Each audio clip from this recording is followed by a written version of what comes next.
Bonjour à tous, dans cette vidéo on va voir comparaison de rayons de convergence.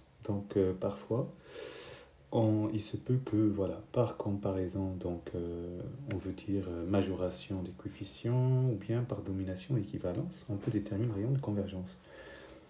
Je vous rappelle qu'il y a plusieurs définitions. Donc le rayon de convergence c'est le sup de l'ensemble des x dans R+, hein, union plus union l'infini si vous voulez, telle que la série des valeurs absolues des modules de AN, x puissance n convergent.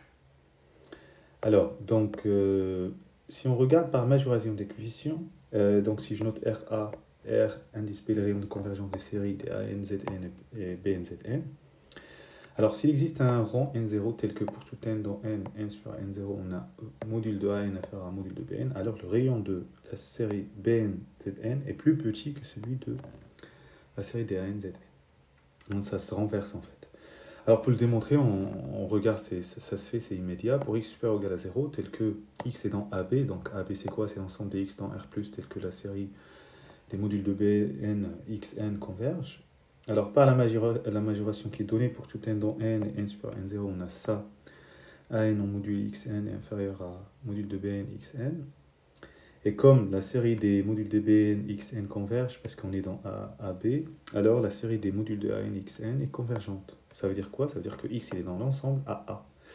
Et donc, par ceci, on a démontré que A indexé par B est inclus dans A indexé par A. Et comme RA c'est le sup de A et RB c'est le sup de AB, donc j'ai RB inférieur à RA, ce qu'il fallait démontrer. Donc voilà, c'est une méthode très très utile. Bon, on l'utilise pas tout le temps, mais on l'utilise. Alors par domination équivalence, donc c'est la même chose, ça sous-entend, on va dire, si j'ai AN un grand taux de BN, quand on tend vers l'infini, alors le rayon de convergence de la série des BN XN est plus petit que le rayon de convergence de la série des AN XN. Et si AN est équivalente à BN, quand on tend vers l'infini, alors les deux séries ont le même rayon de convergence. Alors regardons des exemples. Donc premier exercice, on utilise la majoration. Donc on veut le rayon de convergence de la série entière où pour tout n dans n, AN c'est la nème décimale de pi, avec A0 égale 3.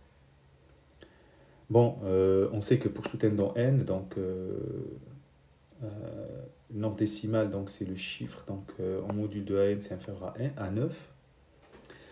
Et donc, la série entière des Bn, Zn avec, pour tout n dans n, Bn constante égale 9, A pour rayon de convergence 1, parce que on utilise d'Alembert, ce que vous voulez, Bn plus 1 sur Bn en module, ça fait 9 sur 9, ça fait 1. Et donc, si module de An inférieur à 9 et la série des 9 Zn a un rayon de convergence 1, donc Ra est supérieur ou égal à 1. Pourquoi est-ce que Ra est égal à 1? Regardons. Donc, sachant qu'en fait, en Z égale 1, la série diverge grossièrement. Pourquoi? En fait, la suite des décimales constituée d'entiers ne peut tendre vers 0. Seulement si la suite, en fait, elle est constante nulle à partir d'un certain rang. Ce qui n'est pas possible, car pi n'est pas un nombre rationnel. Et donc, on conclut que, en fait, Ra égale 1. Alors, deuxième exercice, par rapport à la notion d'équivalent. Pour la première série des ln de 1 plus sinus 1 sur n de z puissance n, on fait un dl en fait, et on trouve que ln de 1 plus sinus de 1 sur n, c'est équivalent à 1 sur n en l'infini. Donc, notre module de ANZN en valeur absolue, c'est équivalent à ça. Et la suite est donc en valeur absolue, est bornée seulement si module de z est majoré par 1, et donc le rayon de convergence est 1. La deuxième aussi, exponentielle de 1 sur n moins 1, pareil, exponentielle x c'est 1 plus x carré, exponentielle x moins 1 c'est équivalent à x. Donc an c'est équivalent à 1 sur n, et donc module de ANZN c'est équivalent à ça. Et encore c'est la même chose, la suite des modules de ANZN est bornée seulement si et seulement si module de z inférieur à 1, ce qui donne le rayon de convergence égal à 1. Voilà, bon courage.